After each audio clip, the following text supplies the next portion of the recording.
Queridos, quantos aqui estão vivendo um momento difícil? Um momento assim de tribulação, de luta? Levanta a mão. Bastante gente, né? Parece que esse mundo aqui tem muita guerra, né? Muita guerra espiritual. O livro de Hebreus foi um livro escrito especialmente para cristãos que estavam enfrentando uma grande perseguição. Alguns acreditam que a perseguição a qual o livro se refere é a perseguição de Nero. Outros acreditam que seja um pouco mais tardia, seja a perseguição de Domiciano. De qualquer maneira, os crentes hebreus, né, uma igreja de hebreus, que havia se convertido, começaram, por conta da perseguição, a retroceder na fé. E o livro inteiro é escrito para trazer um desafio, para que eles não retrocedam, para que eles não desistam. Todos vocês conhecem o capítulo 11, né, de Hebreus, que é o capítulo dos heróis da fé. Mas eu não vou pregar sobre ele não. Na verdade eu vou pregar 2 versículos do capítulo 12. E eu tenho certeza que nós vamos tirar aqui lições muito preciosas para quando a gente enfrenta luta espiritual, quando a nossa vida passa por tribulações muito longas e a gente fica cansado, fica querendo chutar o pau da barraca. Hoje Deus vai falar com você e te dar algumas lições importantes para nunca retroceder, nunca desistir. Vamos ler lá Hebreus capítulo 12, versículos 1 e 2.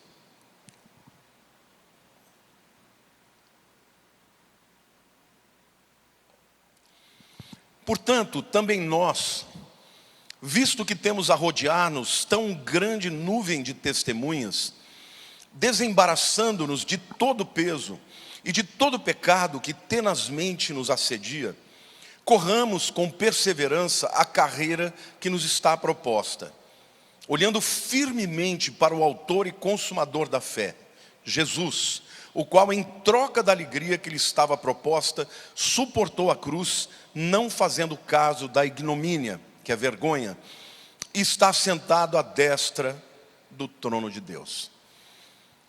Na verdade, esse desafio não é só para aqueles cristãos que estavam passando por lutas, é para mim, é para você. No capítulo 10, no versículo 35, o texto diz assim: não abandoneis, portanto, a vossa confiança, ela tem grande galardão. No verso 39, o texto diz assim: nós, porém, não somos dos que retrocedem para a perdição, somos, entretanto, da fé para a conservação da alma. Diga assim: nós não somos dos que retrocedem. Aqui, claramente, o autor de Hebreus, se nós acreditarmos que é Paulo, então esse livro foi escrito por volta do ano 65. Se foi de forma mais tardia, por Domiciano, por volta do ano 90.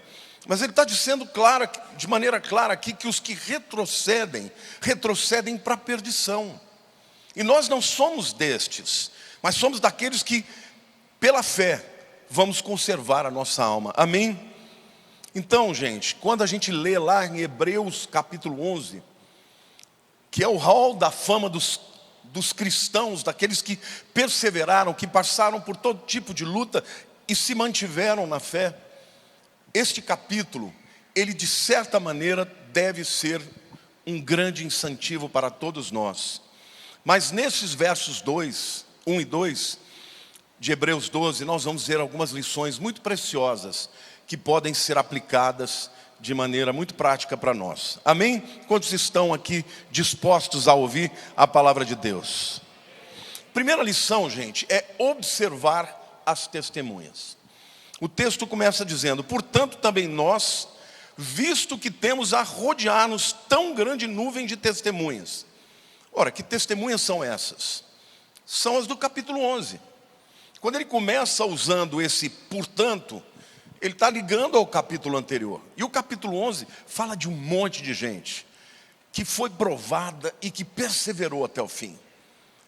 Então, na verdade, o que ele está dizendo assim: assim como eles se mantiveram firmes, nós também podemos. Amém? Então, esta palavra, portanto, ela nos liga ao capítulo 11, e a vida de cada um deles vai nos ensinar lições muito preciosas. A palavra também diz aqui, portanto, também nós.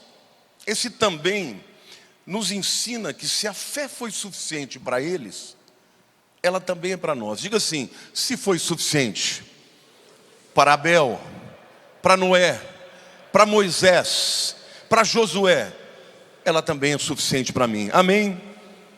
Uma das maneiras de nós nunca desistirmos é olhar para aquelas pessoas que venceram. Uma das maneiras de não desistirmos é olhar para os que permanecem. Porque é óbvio que nós somos influenciados pelos circunstantes, pelas pessoas. Nós somos influenciados por aquilo que ouvimos na TV. Agora, a escolha das pessoas que vão nos influenciar é nossa. E aqui a palavra de Deus está dizendo, olha, olhe para eles. Estes homens e mulheres que enfrentaram todo tipo de guerra, eles devem ser exemplo para nós. Então, pare de olhar para os perdedores. Pare de olhar para os que se desviam. Pare de olhar para os que retrocedem. Pare de olhar para aquelas pessoas que não são exemplos para você. E eu quero dizer que hoje também existem heróis da fé, amém ou não? Existem pessoas hoje que estão vivendo momentos difíceis e que estão glorificando a Deus. Então, querido, pare de olhar para as pessoas que não têm nada a acrescentar na sua vida. Olhe para os homens e mulheres de fé, para as testemunhas de Jesus, amém? E o texto diz, nós temos a rodear-nos tão grande nuvem de testemunhas. Está se referindo a eles. Abel, que adorou ao Senhor e foi morto por conta da sua fé. Enoque, que andou com Deus a ponto de ser trasladado. Noé, que foi um louco e durante 100 anos construiu uma arca. Mas quando veio o dilúvio, ele e a sua família foram salvos. Gente, perseverar 100 anos. A Bíblia fala de Abraão, que abandonou tudo para trás. Todo o status quo, toda a sua história. Com 75 anos começou uma nova história. Porque Deus falou, sai da tua terra, da tua parentela e vai para a terra que eu hei de te mostrar. Abraão se torna um pai da fé, não por causa de um ato de devaneio, mas porque ele andou pela fé durante toda a sua vida. É para esses que nós vamos olhar. Eu olho para trás, eu vejo um Billy Graham, que foi um homem que a vida inteira pregou o evangelho, e eu falo, Deus, eu quero ser 1/10 do que esse homem foi, 1/100 do que esse homem foi. Eu não vou olhar para os que se desviaram, eu não vou olhar para os doidos que estão querendo agora fazer uma releitura da Bíblia. Não, a Bíblia é a palavra de Deus, ela é a âncora da nossa alma, amém, igreja? Então, nós temos que olhar para gente de fé, para gente que anda na palavra, para gente que tem relevância, mas sobretudo que anda no caminho da palavra de Deus. O capítulo 11 fala de Isaac. Difícil, né, ficar ensanduichado por homens extraordinários, né? Abraão foi extraordinário, Jacó foi extraordinário. Isaac, o que a gente sabe dele? A gente sabe que ele foi um homem fiel.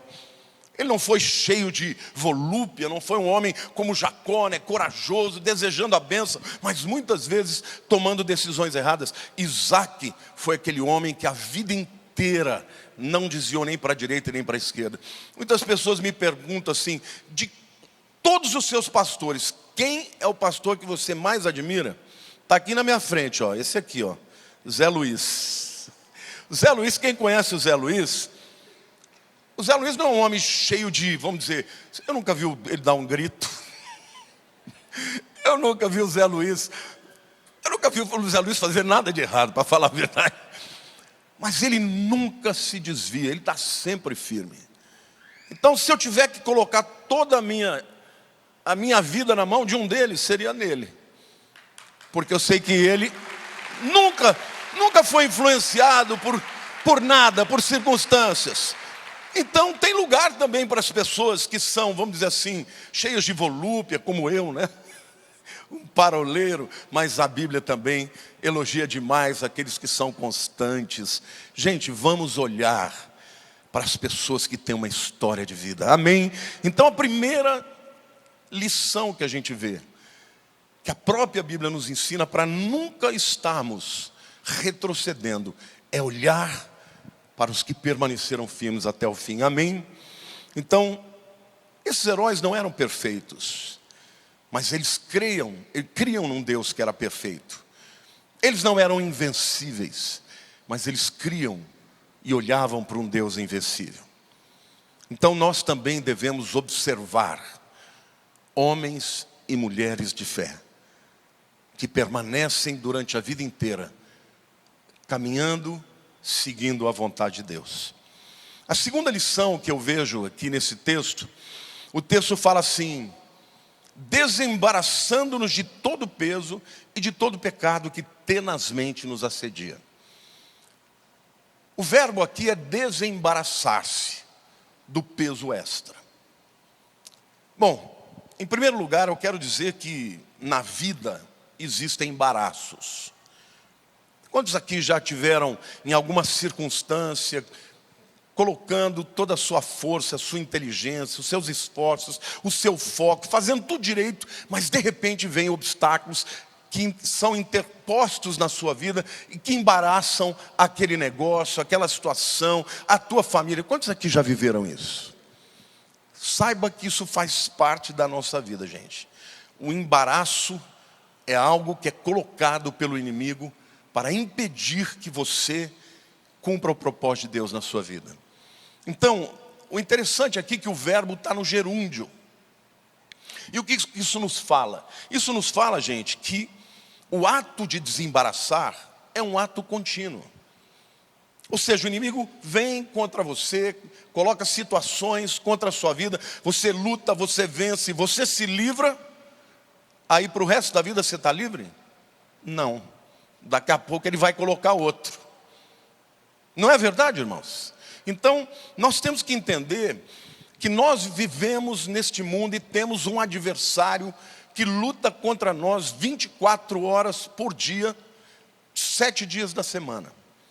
Então o embaraço, ele vem contra as nossas vidas e cabe a nós nos desembaraçarmos deles. Amém?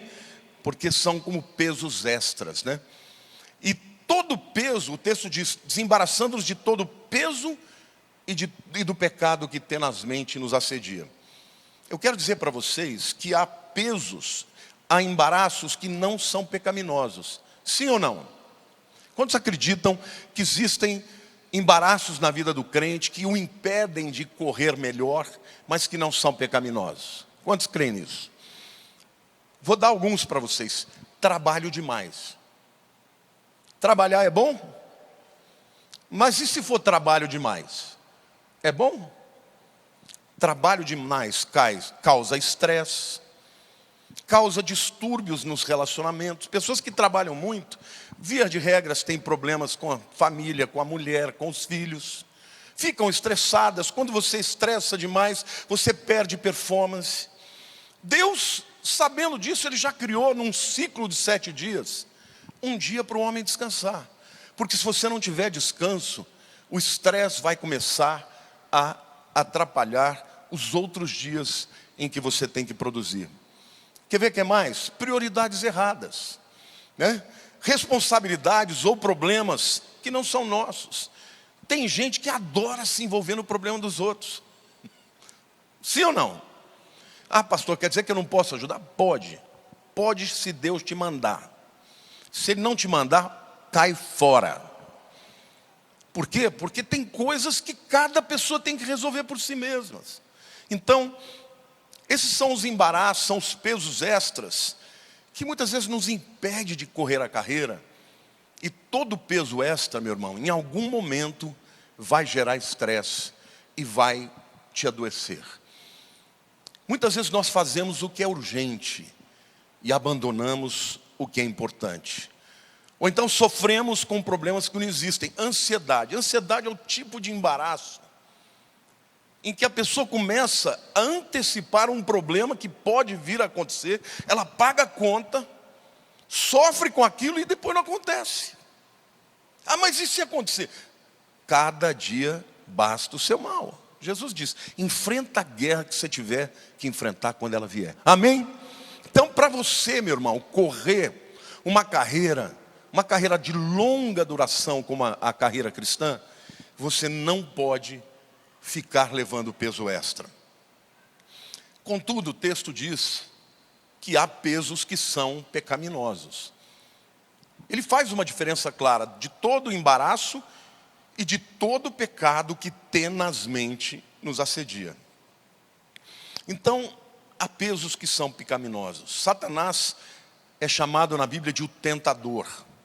E ele procura uma brecha na vida do crente.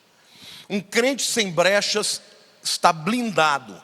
Mas quando ele abre uma brecha, é através dessa brecha que o inimigo vem.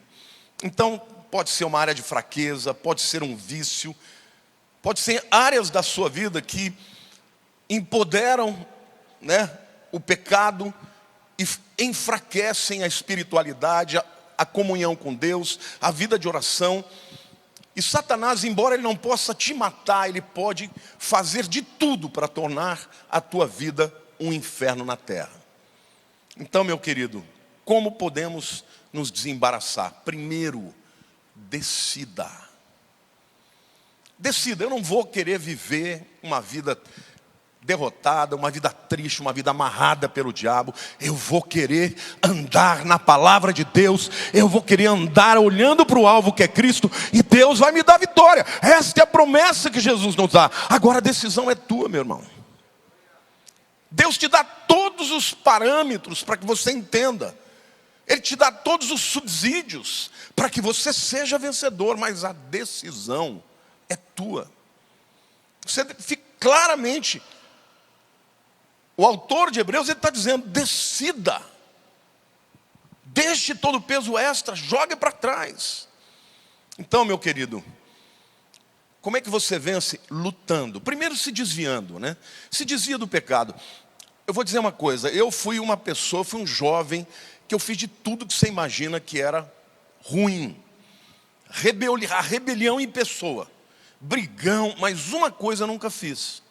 Eu nunca usei droga na minha vida. Eu não sei o gosto disso. E sabe por que eu não usava? Porque eu tinha uma mãe que trabalhava o dia inteiro. Eu me lembro, a minha mãe acordava às 5 horas da manhã. E ela levantava e ia para o tanque lavar roupa para a gente. 7 horas ela já estava pondo o café. 7h30 nós estávamos na escola, ela começava a dar aula de piano e ia até às 8 da noite. E 3 vezes por semana à noite ela dava aula de declamação, aula de inglês. Irmão do céu. Aquela mulher trabalhava o dia inteiro, então eu pensava, meu Deus do céu, eu não tenho o direito de entristecer a minha mãe. Sabe o que isso fez comigo? Me livrou de uma vida de ficar lutando contra a droga, porque todo mundo que usa droga começa na brincadeirinha, não, isso nunca vai me pegar. Não, eu não vou ficar viciado. E aí muitos passam a vida inteira sem nunca se libertarem da droga. Por quê? Porque o pecado tenazmente nos assedia. Então a primeira maneira de você se livrar disso é evitando. Mas uma vez que você tem entrado, você tem que guerrear, meu irmão. Você tem que ir à luta, você tem que dizer, eu vou vencer. Porque em Cristo Jesus eu sou mais do que vencedor, amém? Lute, tente, não desista, vai até o fim. Então qualquer área que tenha se tornado um mau hábito na tua vida, um pecado, ele é vencido com a decisão e a vontade de mudar. Então a segunda lição é, desembarace-se de todo e qualquer peso extra, seja ele pecaminoso ou não. A terceira lição que eu vejo no texto é que nós devemos correr a carreira que nos foi proposta. O texto diz, corramos com perseverança a carreira que nos está proposta. Aqui certamente a corrida que está sendo usada como metáfora é a maratona. Porque a vida é assim, gente. A maratona é uma corrida longa. E o indivíduo, para conseguir terminar a maratona, ele tem que ser perseverante. Sim ou não? Eu tenho um amigo, o Marco Parisotto, que eu fui algumas vezes com ele até Florianópolis para vê-lo correr o Ironman. Gente, eu falava para ele, você é louco? Como é que o camarada consegue nadar 3,5 km, pedalar 180, depois correr 42, eu fico cansado só de olhar. E eu falo, jamais eu vou correr uma maratona, jamais. Porque essa maratona eu sei que não dá, ainda mais com esse peso aqui, né, gente? Mas não desisti, porque essa é a minha guerra, tá? Se eu não emagrecer até o final do ano, faca. Isso já dividiram opiniões aqui, né? Tem gente que fala, não, pastor, não faz isso. Gente, eu não vou ser gordo a vida inteira. Então saiba, ou eu emagreço na raça, ou é faca. Tramontina.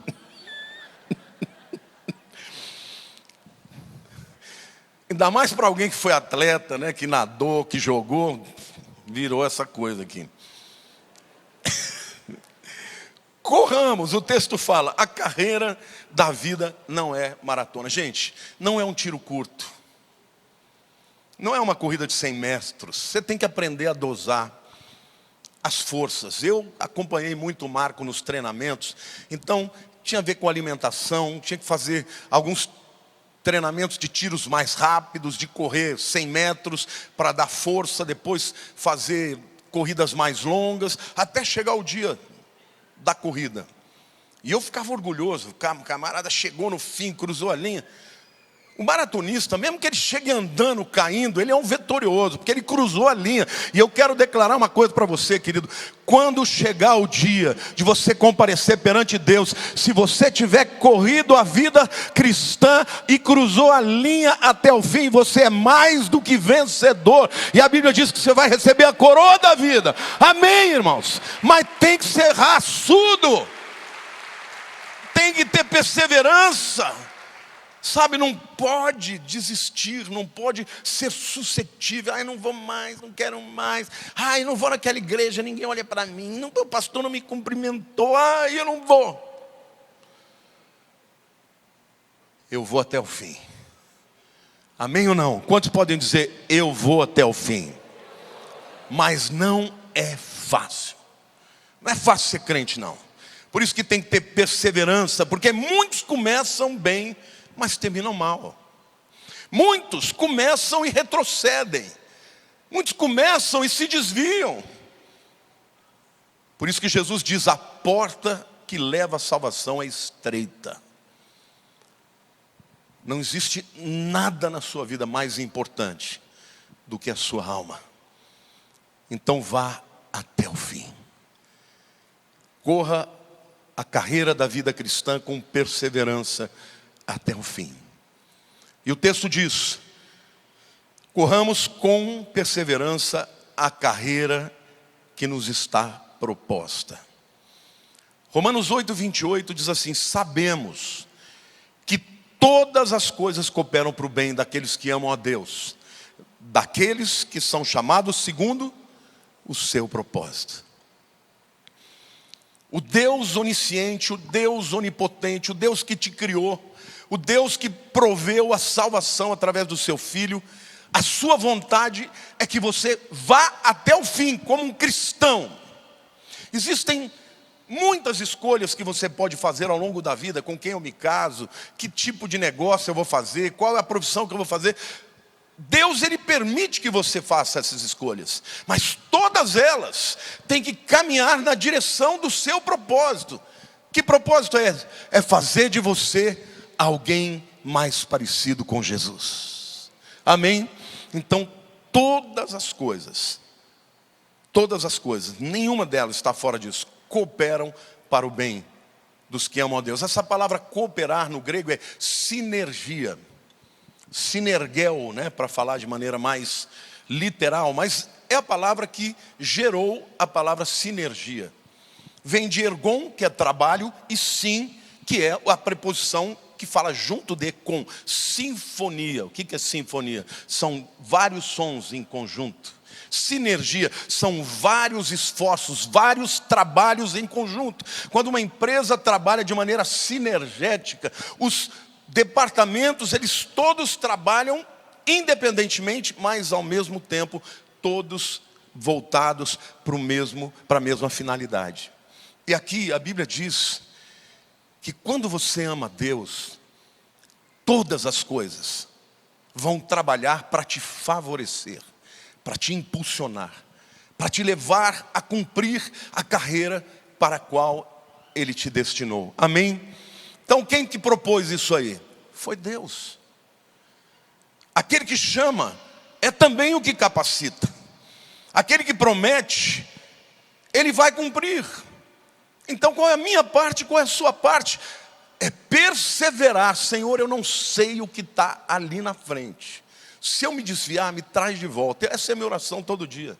Senhor, se eu estiver saindo do teu caminho, por favor, me traga de volta, porque eu não quero ir para longe de ti. Amém? Todas as manhãs eu falo, Senhor, me ajuda a te agradar, porque eu, como ser humano, eu tenho todas as capacidades para me desviar, para ir para longe de ti. Mas o Espírito Santo é aquele que está em nós, é aquele que fala conosco, filho, não é por aí. Volta para cá.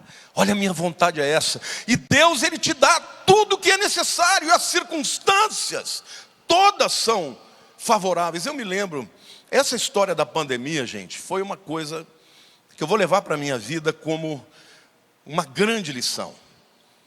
Quando veio a pandemia, irmãos, eu teve o evento Descend. Eu preguei num sábado, no domingo de manhã. Teve a pregação, foi domingo à noite, né, que veio, como é que ele chamava? O Ed Silvoso. Na segunda-feira eu saio daqui, pego um avião, fui para Orlando. Vocês sabem que lá é meu refúgio, né? Quando eu chego no aeroporto, gente, eu abri meu celular, eu só vi as fotos das pessoas mostrando a igreja com tudo boiando. A maior enchente de 200 anos. Falei, meu Deus, é agora. Em uma semana, a igreja se juntou, todo mundo limpou. Em uma semana, eu já estava pregando aqui de novo, porque eu fui lá, peguei a Líria e voltei, né? Em um mês, tudo que nós tínhamos perdido, a igreja levantou e nós recuperamos. Quando estava marcada a inauguração, no primeiro domingo, pandemia, lockdown. Aí eu falei, e agora? Eu me lembro que eu queria pregar. Eu queria pregar da minha casa, né? Porque é triste vir aqui pregar para ninguém, né? Eu vi o Pedro. Cadê o Pedro? O Pedro está por aí? Está lá atrás. Levanta, fica de pé. O Pedro, meu discípulo, ele insistia comigo. Ele falou, não, pastor, vai na igreja. Eu falava, mas fazer o quê? Vou pregar para ninguém. Ele prega que o povo quer te ver lá. Pois bem, eu ouvi. Naquele ano, meu canal do YouTube saiu de 30 mil, foi para 1 milhão, naquele ano. E de uma hora para outra, o que Deus fez. A nossa igreja em 2 anos saiu de 4 mil membros para 12 mil membros, irmãos. Isso é o que Deus faz. E um dia eu estava orando e Deus falou, você viu? Você demorou 30 anos para a igreja chegar a 4 mil. Quando você não pôde fazer nada, eu fiz. Então eu quero dizer uma coisa para você, querido. Todas as coisas cooperam para o bem dos que amam a Deus, para aqueles que andam segundo o seu propósito, até aquelas que aparentemente são ruins para nós. Então, querido, não desista. Pode estar difícil, mas Deus vai abrir um caminho no deserto. Se você for afogar, Ele não vai deixar que as águas te cubram.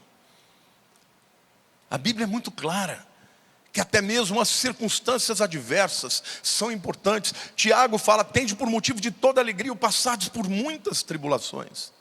Porque é a tribulação que produz a perseverança, a paciência e a esperança. Deus é com você, Ele prometeu. Você não sabe o que vai acontecer, mas Ele sabe. A única coisa que você tem que dizer, Deus, eu não te largo. Eu vou contigo até o fim. Amém? Então persevere e corra com perseverança a carreira. E a última lição que esses 2 versículos nos contam, que nós temos que olhar para Jesus. O texto diz, olhando firmemente para o autor e consumador da fé, Jesus, o qual em troca da alegria que lhe estava proposta, suportou a cruz, não fazendo caso da ignomínia, está sentado à destra do trono de Deus. De novo, o olhando aqui está no gerúndio, um ato contínuo. Tem que olhar sempre, irmãos, porque a nossa tendência é desviar os olhos. Vocês se lembram de alguém que um dia foi muito ousado e que tirou os olhos de Jesus e as coisas começaram a dar errado? Quem que foi esse? Pedro. Havia uma grande tempestade, estavam todos os discípulos aí morrendo de medo. E quando eles viram um vulto chegando, andando sobre as águas, eles pensaram que era um fantasma, porque ninguém anda nas águas, né? E quando Jesus falou, calma, sou eu. Os discípulos todos estavam lá no barco, na segurança do barco. Pedro não, ele falou, ô Senhor, é seu Senhor mesmo? Me manda aí ter contigo. E Jesus falou, vem. E ele saiu do barco. E ele começou a andar. A Bíblia diz que ele andou sobre as águas, gente. O único que experimentou o sobrenatural de andar nas águas foi Pedro. Mas aí ele olhou para onde? Para os lados, para as ondas e para o vento. E começou a afundar. Voltou a olhar para Jesus e disse, salva-me. A Bíblia diz que Jesus estendeu a mão e o trouxe de volta. Jesus estava perto dele. Mas querido, nunca desvie os seus olhos de Jesus. Não coloque os seus olhos sobre homens. Você está sendo contraditório. Você disse que é para olhar para os heróis da fé. Sim, quando eles acertam.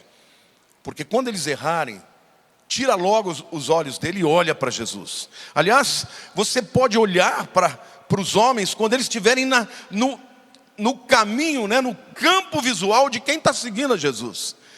Você está olhando para Jesus e o camarada está na sua frente, ele tem muito para te ensinar, mas ele está na trilha. Se ele sair da trilha, deixa ele sair e continua olhando para Jesus, amém?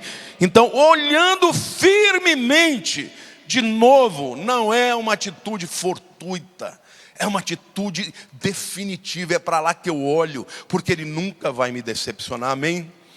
Olhar firmemente fala de foco. Quando a mulher de Ló tirou o foco do lugar que tinha que olhar e olhou para trás, virou uma estátua de sal. Na minha opinião ali, ela foi acometida, né, invadida por uma nuvem piroclástica dos vulcões que estouraram naquela região. E naquela região, se você pegar uma montanha e puser na tua boca, é salgada. Então quem já foi para Pompeia sabe que uma nuvem piroclástica ela pode encapsular uma pessoa e ela ficar completamente como uma estátua. Foi isso que aconteceu com ela. Por quê? Porque ela parou e olhou para trás, quando os anjos haviam dito para não fazer isso. Então, meu querido, não tire os olhos de Jesus. O apóstolo Paulo, lá em Filipenses 3, 13 e 14, ele diz assim, irmãos, quanto a mim, eu não julgo tê-lo alcançado. Mas uma coisa eu faço. Quantas coisas ele fazia? Uma. Uma coisa eu faço. É que esquecendo-me das coisas que para trás ficam. E avançando para as que diante de mim estão. Prossigo para o alvo. Pelo prêmio da soberana vocação de Deus em Cristo Jesus. Aleluia. Foco. Eu costumo dizer foco. Quando você foca algo, você deixa de ver todas as coisas. Quando um homem é focado na sua mulher, todas as outras perdem importância. Quando um homem é focado na fé em Deus, todas as outras ideologias, ou filosofias, ou fés, perdem o foco. Nós vivemos num tempo de muitas vozes, irmãos. A Bíblia diz que tem muitas vozes. Hoje em dia tem muita falação, tem muita gente falando besteira na internet. Besteira na internet. E tem muita gente que nunca segue a palavra, fica ouvindo, mas fulano falou isso. Mas ciclano. Querido, segue a Bíblia, faça como os bereanos, que conferiam com as escrituras, amém? E olhe para Jesus. E o texto diz que ele é o autor e o consumador da nossa fé. Bom, essa expressão é óbvio que é uma metáfora, né? Autor é aquele que é, vamos dizer assim, um escritor é aquele que escreveu a história do livro, né? Jesus é o autor da nossa história, porque ele nos criou e nos concebeu antes da fundação do mundo. Ele é o autor e o consumador. E se a gente estiver falando de tempo, nós começamos a nossa vida com ele e devemos ir até o fim com ele, amém ou não? É em Jesus no começo e com Jesus no fim. Se nós estivermos falando aí de origem e finalidade, de começo e de propósito, é Jesus. Se nós estivermos falando de alfabeto, né, porque ele diz que ele é o alfa e o ômega. Alfa e o ômega, a primeira e a última letra do alfabeto grego, e tudo que tem no meio. Se ele é o alfa e o ômega, ele é o beta, o gama, delta, o zeta, epsilon, iota, kappa, lambda, mi, nixi, ômega, pi, rho, sigma e tal. Ele é o alfabeto inteiro, ele é o abecedário inteiro, amém, irmãos? Jesus é aquele para quem devemos orar, olhar. Ele é o começo de tudo e é o fim de todas as coisas. A Bíblia diz que todas as coisas convergem para ele. É por isso que eu falo, Jesus, eu não abro mão, eu vou contigo até o fim. Até o fim. Não foi porque eu fui bom, porque eu era um improvável. Meu próprio pai dizia, esse menino não tem outro jeito, vai virar um bandido. Mas não era o que Deus tinha para mim. O que Deus tinha para mim que eu ser um pastor de almas. Por isso hoje eu saquei o inferno e falo do nome de Jesus. Por quê? Porque Ele me transformou. Mas Ele pode fazer isso na tua vida também, meu querido. O que Deus precisa hoje é de homens e mulheres cheios do Espírito e cheios de convicção, que não arredam o passo e permanecem no prumo, o autor e consumador da nossa fé. Deixa eu dizer uma coisa para você, não é o homem que é o centro do universo, é Deus. Não é a minha vontade. Nós vivemos hoje no tempo chamado de pós-modernismo, né? Onde as verdades são relativas, onde não há absolutos. Então, olha, eu não quero fazer isso porque eu não sinto. Ai, não é a minha vontade. Meu querido, pecado é pecado. Eu falo para Deus, Deus, não estou conseguindo. Eu confesso para vocês, irmão, não consegui ainda emagrecer, mas não desisti. Mas eu não vou ficar dizendo, não, é porque meu metabolismo é lento. Porque eu sou guloso. Eu gosto de massa, eu gosto de uma lasanha. Esse negócio de folhinha não é para mim, irmão. Eu gosto de lasanha, eu gosto de leite condensado. Pecado. Capite? Pecado. Mas eu estou lutando. Estou lutando. Se não for no espírito, vai na raça. Passa a faca. Claro que eu estou fazendo uma brincadeira aqui, porque eu quero dizer para você o seguinte: cada um tem a sua guerra, cada um tem a sua luta, mas Deus nos ama tanto que Ele deu o seu melhor, e o seu melhor é Jesus. Ele disse, Deus não poupou o seu único filho, não nos dará juntamente com Ele todas as outras coisas, aleluia! Ele vai nos dar vitória, irmãos, e eu também vou ter a minha aqui em nome de Jesus. Você crê nisso? Dá uma glória a Deus aí, diga eu creio.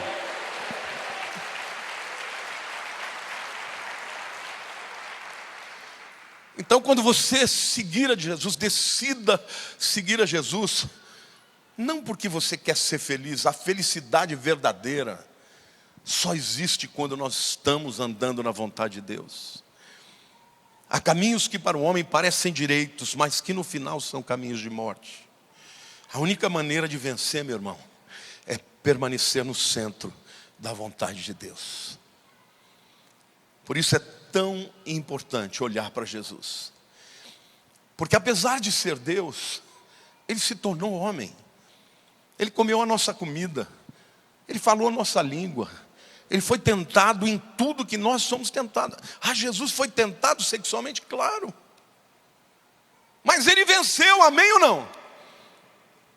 Ele não buscou, a Bíblia diz que o qual em troca da alegria que lhe estava proposta, suportou a cruz, não fazendo caso da ignomínia, está sentado à destra do trono de Deus. Aqui fica muito claro por que a gente tem que olhar para Ele. Porque o texto diz que Ele não trocou a alegria verdadeira pela alegria passageira. Em troca da alegria que lhe estava proposta por Deus, Ele suportou a cruz.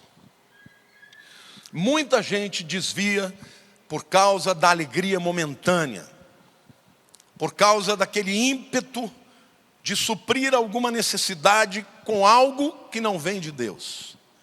E aí não paga a conta, não paga o preço. Porque, pastor, mas não é pela graça. Queridos, a salvação é pela graça. Totalmente pela graça. Pela graça sois salvos, mediante a fé, isso não vem de vós, é dom de Deus, não de obras, para que ninguém se glorie. Tudo bem? Você não fez nada para ser salvo. Mas o texto seguinte diz: pois fomos criados em Cristo Jesus para as boas obras. Você não foi salvo pelas boas obras, você foi salvo para as boas obras. E andar direito dá trabalho, porque dentro de nós há uma tendência pecaminosa e um pecado que tenazmente nos assedia. Então a escolha de olhar para Jesus é a escolha dos vencedores.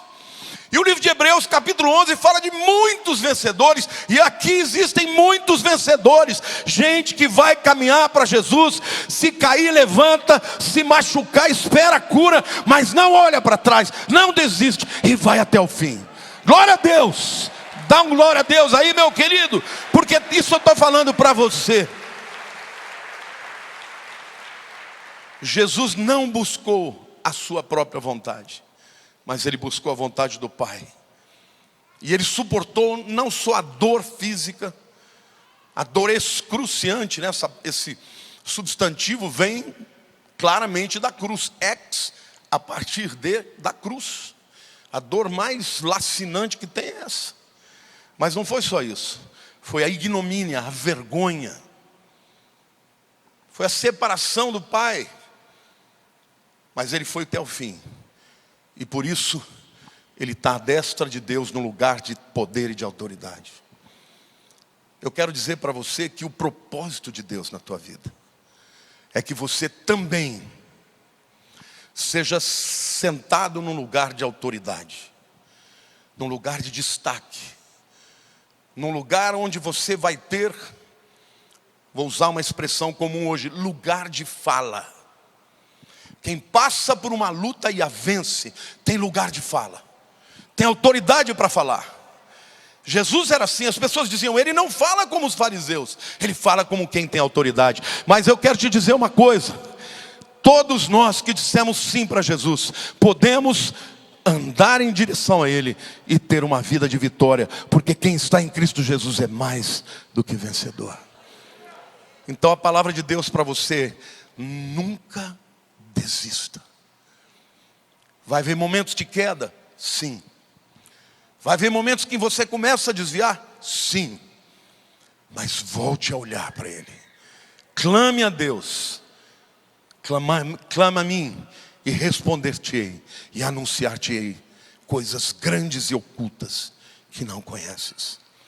O fim da tua história você não conhece, mas Deus conhece.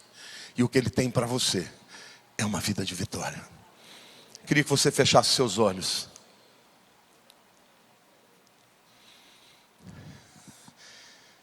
Meu querido e minha querida, se você soubesse o quão amado, quão amada você é pelo Pai.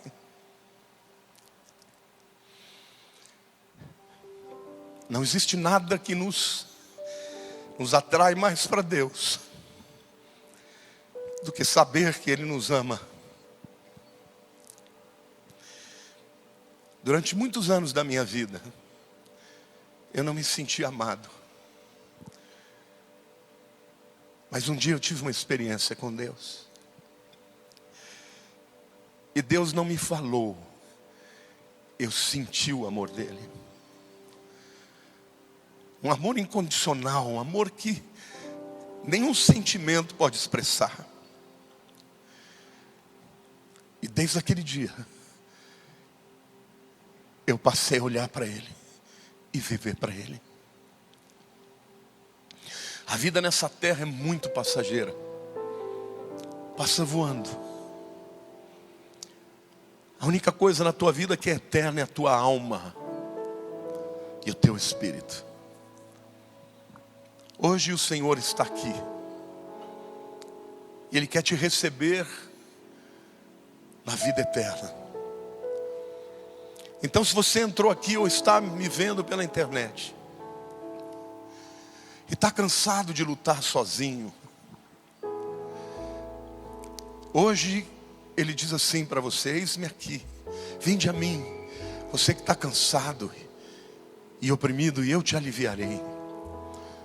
Tomai sobre si o meu jugo e aprendei de mim, que sou manso e humilde de coração, e achareis descanso para as vossas almas.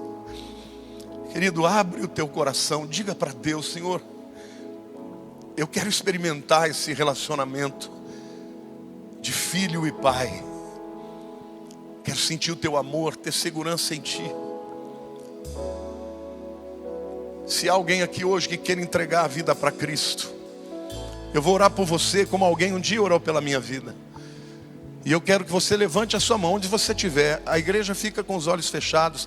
Pediria que abrisse um pouco aqui a luz para eu poder enxergar. Há alguém que queira dar a vida para Jesus hoje? Levante a sua mão. Há alguém, me ajude a ver. Graças a Deus lá atrás. Há alguém aqui? Graças a Deus. Graças a Deus. Eu quero pedir que você que está entregando a vida para Jesus, saia do teu lugar, vem aqui, eu vou orar com você. Em nome de Jesus, pode vir, hoje vai começar uma nova história. Hoje o diabo vai ser envergonhado, em nome de Jesus, aplauda o Senhor. Hoje uma vida, algumas vidas estão se entregando para o Senhor Jesus. Fiquem por favor aqui na frente. Querido, você que também está me vendo pela internet, Deus abençoe, viu? Todos vocês. Deus abençoe. Deus abençoe. Há mais alguém? Não perca essa oportunidade. O dia que eu entreguei a vida para Jesus, Ele mudou a minha vida para sempre. E hoje Ele quer fazer isso na sua vida. Põe a mão no seu coração, querido. Graças a Deus por você também. Diga: Senhor Deus, hoje eu entrego a minha vida ao Senhor. Tudo, meus problemas, meus medos. E agora diga com a sua boca: eu confesso a Jesus como meu Senhor e Salvador. Cuida de mim, Senhor. Dirige a minha vida, porque a partir de hoje eu sou teu, em nome de Jesus. Sabe, gente, quando eu me entreguei, as pessoas me abraçavam. Eu dizia assim: mas não mudou nada. Mas mudou tudo. Vocês vão sentir a diferença de Deus dirigindo a vida de vocês a partir de hoje. Amém? Eu vou pedir para vocês acompanharem os diáconos. Eles vão fazer mais uma oração. Mas parabéns pela maior decisão que vocês tomaram na vida. Amém, igreja? A igreja pode aplaudir o Senhor.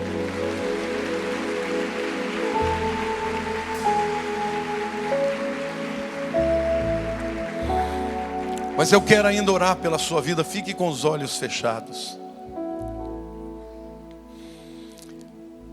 Muitas vezes a luta é tão longa que a gente fica fraco e cansado.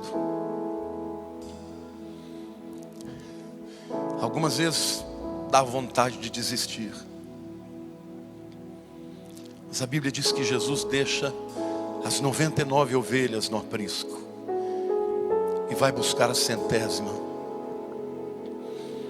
A única coisa que o Senhor não pode fazer por você é crer por você.